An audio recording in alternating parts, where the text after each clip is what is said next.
j'ai constaté que beaucoup de guérisseurs que j'ai rencontrés en Occident ont un mythe personnel, cultivent même un mythe personnel, dans lequel ils insistent sur ce parcours initiatique qui a traversé la souffrance, et où bien souvent il y a presque une révélation extérieure à eux qui leur donne une sorte de connexion et de légitimité parce qu'ils sont connectés à plus grand qu'eux, à ce mystère de la vie que beaucoup appellent Dieu. Enfin, pas mal de guérisseurs se réfèrent à une divinité ou à des protecteurs, à des saints, à des patrons, à des sages disparus. Et c'est intéressant de voir que c'est tout l'Occident qui est construit là-dessus. Les rois de France avaient besoin les rois de France et tous les rois avaient besoin de se réclamer d'une paternité divine et d'une filiation avec le monde invisible. Et les guérisseurs occidentaux sont souvent dans cette tradition. Alors, je ne sais pas quelle est la part de vrai dans l'histoire de chacun des guérisseurs et quelle est la part de mythe construit.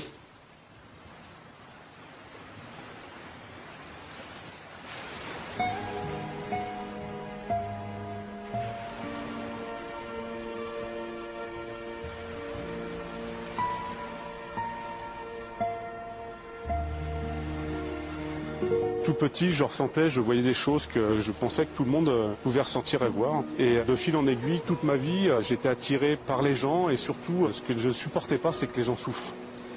Et je ressentais leur souffrance et quand je me suis aperçu qu'en imposant les mains ou qu'avec simplement en contact avec ces gens-là, j'arrivais à les soulager ou à ressentir quelle était la perturbation qu'ils avaient, j'en ai pris de plus en plus conscience.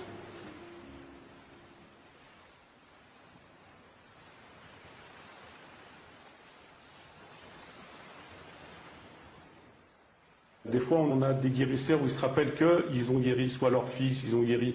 Moi, ça a été petit à petit, insinueusement, des choses que j'ai fait, des verrues quand j'étais prof de judo, des articulations que j'ai remises sans trop savoir ce qui se passait.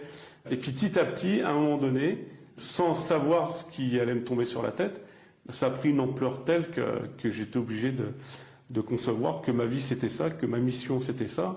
Et voilà, aujourd'hui, je fais ça depuis plus de 18 ans. Et c'est un cadeau que la vie m'a fait parce que je prends plaisir tous les jours à essayer d'aider les gens. Je suis l'un des très rares à travailler dans les milieux hospitaliers, à savoir que depuis 7-8 ans, j'interviens régulièrement dans 3 grands centres hospitaliers de Bretagne, dans les différents départements qui sont l'Ille-et-Vilaine, les Côtes-d'Armor et le Morbihan. Alors l'intervention dans les hôpitaux, elle se faisait au départ à la demande des malades. J'ai été dans les hôpitaux, alors carrément, comme si j'étais le bandit qui allait magnétiser quelqu'un dans un hôpital. Et à un moment donné, j'ai dit non, il faut que ça cesse. Si j'y vais à la demande des malades, eh ben, il faut que j'ai l'autorisation du chef de service. Donc à chaque fois, maintenant, j'y vais dans un hôpital ou dans une clinique, je demande l'autorisation. Et dans certains cas, si c'est chez des enfants, je demande la présence soit d'un personnel infirmier, soit d'un médecin. C'est comme ça. Je procède comme ça. Et je ne vois pas pourquoi on se cacherait d'aller rendre service à quelqu'un.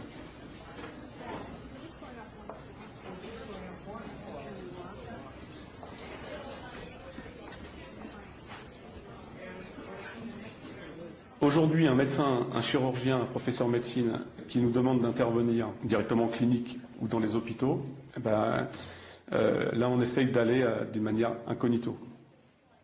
Parce que là c'est le médecin qui joue sa carrière. Parce qu'aujourd'hui ils n'ont pas le droit de faire ça.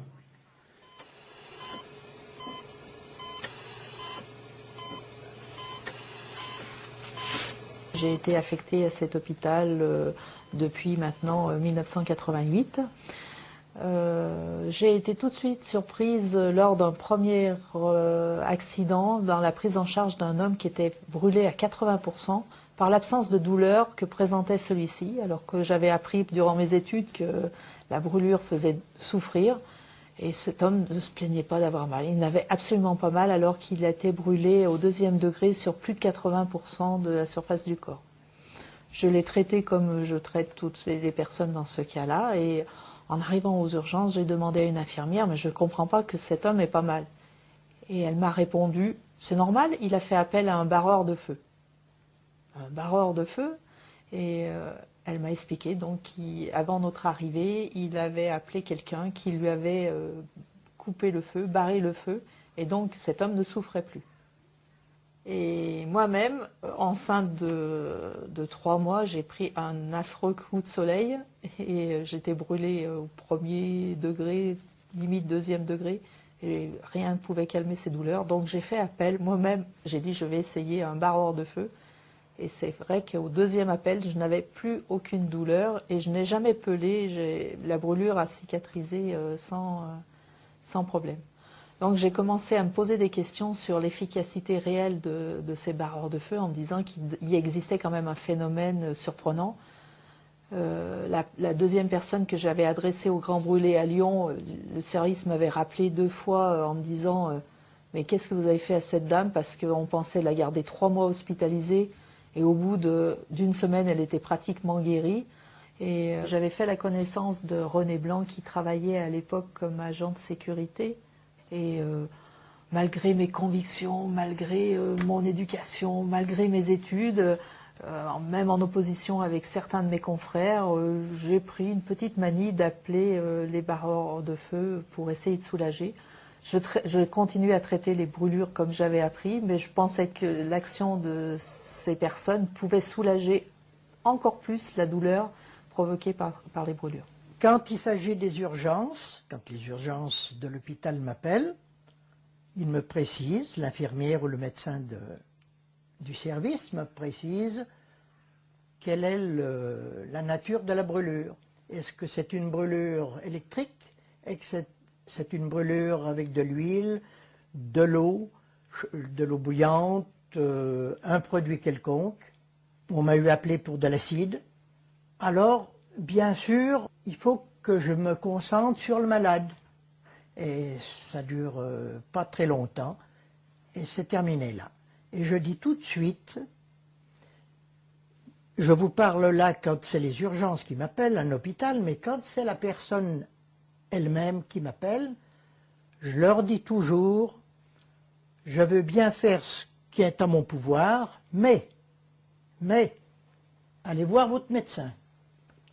Toujours, à 100%, je mets le médecin, ou le médecin traitant, ou un spécialiste, n'importe qui, mais que la personne aille voir un médecin pour la suite à donner à sa blessure.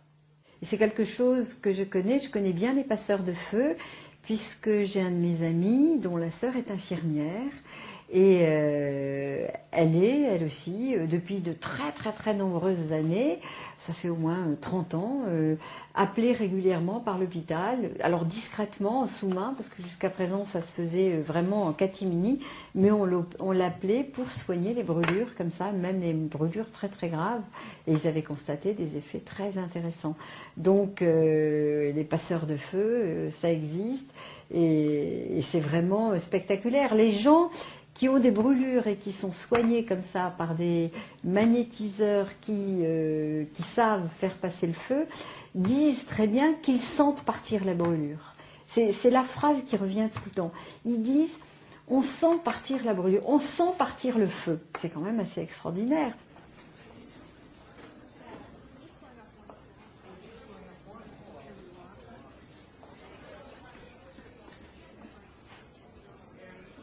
Aujourd'hui, je n'ai plus besoin de faire déplacer les personnes. Je fais tout par téléphone. J'ai commencé une fois, ça s'est bien passé et je continue. Moi, ça fait à peu près 30 ans que je le fais personnellement, après le décès de ma mère. Et on m'appelle de partout, principalement des urgences de l'hôpital dont je fais partie. Jusqu'à présent, à 98%, ça a marché. Alors, bien entendu, des secrets, nous en avons tous. toutes les personnes qui coupent le feu ou qui coupent quoi que ce soit, les entorses, on a tous nos secrets. Et il est difficile de le donner ou le faire simplement savourer par des curieux. Tout est bénévole, même au départ, la personne me dit ce qu'elle a, elle me dit « mais ça va me coûter combien ?» Je dis « rien madame, comment aujourd'hui? Vous ne demandez rien aujourd'hui avec tout ce qui coûte dans notre vie? » Ah non madame, ça ne vous coûtera rien. Il n'y a qu'à moi que ça coûte, de vous écouter et de me concentrer sur votre mal ou ce que vous avez, c'est tout. On sait qu'il y a des gens chez qui ça fait rien et des gens chez qui c'est spectaculaire. Le plus spectaculaire, c'est les enfants qui pleurent dans les bras de leurs parents. On appelle le barreur de feu au téléphone des fois sans leur dire pour pas qu'ils aient à se poser la question faut-il que je le fasse pas, est-ce que c'est bien, est-ce que c'est pas bien? Et on entend l'enfant s'arrêter de pleurer et on re-rentre dans la pièce, il pleure plus, on fait les pansements, il pleure plus. Donc forcément, il s'est passé quelque chose.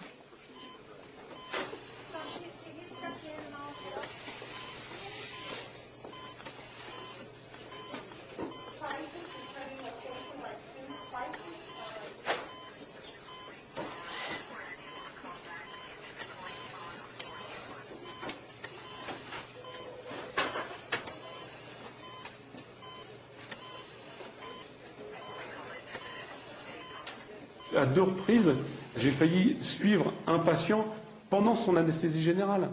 Aux États-Unis, c'est monnaie courante. Aux États-Unis, il y a à la fois l'anesthésiste et à la fois l'énergéticien, ils n'appellent pas ça le magnétiseur, mais ils appellent ça l'énergéticien, qui est là et qui suit le corps énergétique du patient pendant son intervention. Mais quand est-ce qu'en France, alors on se dit qu'on a la meilleure médecine du monde, quand est-ce qu'en France on va se soucier de cette partie-là, qui à mon sens, c'est pas parce que je suis magnétiseur, mais je crois que la partie énergétique est primordiale. Ça marchait bien chez des patients que nous qualifions, nous médecins, patients fonctionnels. C'est-à-dire des gens chez qui on n'arrive jamais à trouver des éléments diagnostiques. Ils ont été explorés dans toutes les directions, scanner, radiologie, cardiologie, etc. On ne trouve rien. Bon. Donc, en médecine, on n'est pas meilleur que les autres, on n'est pas plus fin ni plus intelligent que les autres. On classifie, malheureusement, mais parce qu'on n'a pas d'autre solution, les gens de fonctionnels. C'est-à-dire qu'ils ont des troubles de la fonction, entre guillemets, de façon générale, et qui fait que leur état de santé est déplorable. Bon. Et effectivement, ça il est certain que Jacques Montagnier, sur ses fonctionnels, avait des résultats extraordinaires. Et c'est là que se pose la question, qu'est-ce que Jacques Montagnier, ou qu'est-ce que les magnétiseurs mobilisaient? Qu'est-ce qu'ils faisaient? Qu'est-ce qui se passait à l'intérieur d'un esprit ou d'un corps pour que ces troubles de la fonction s'améliorent? C'est tout, la question était là. Je l'ai fait pourquoi? Parce que je connaissais l'immense prudence et l'immense humilité de Jacques Montagnier. C'est que à chaque fois que je lui dis attention Jacques, là c'est un problème qui est gravissime. Attendez, jamais je n'ai eu d'opposition de Jacques et il a toujours fait confiance aux médecins, il a toujours travaillé avec les médecins. Donc c'était vraiment une relation tout à fait parfaite et extraordinaire.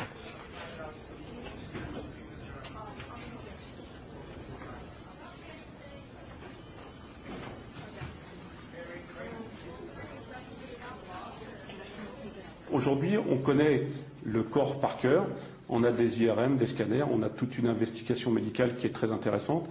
La médecine est à la pointe du progrès. La constatation, c'est qu'il y a de plus en plus de gens malades et on met un temps fou à prendre en charge un certain nombre de patients. La plupart des magnétiseurs sérieux sur le territoire français, on met 2 mois avant d'avoir un rendez-vous. À votre avis, c'est soit parce que les gens, ils ont envie de dépenser de l'argent, soit parce qu'on est tous des charlatans et des manipulateurs, et puis les gens viennent nous voir pour nos beaux yeux, ou est-ce que vraiment il y a des gens qui arrivent à retrouver la santé grâce à notre action? C'est une question que je pose, mais la question, à un moment donné, il faudra bien la poser.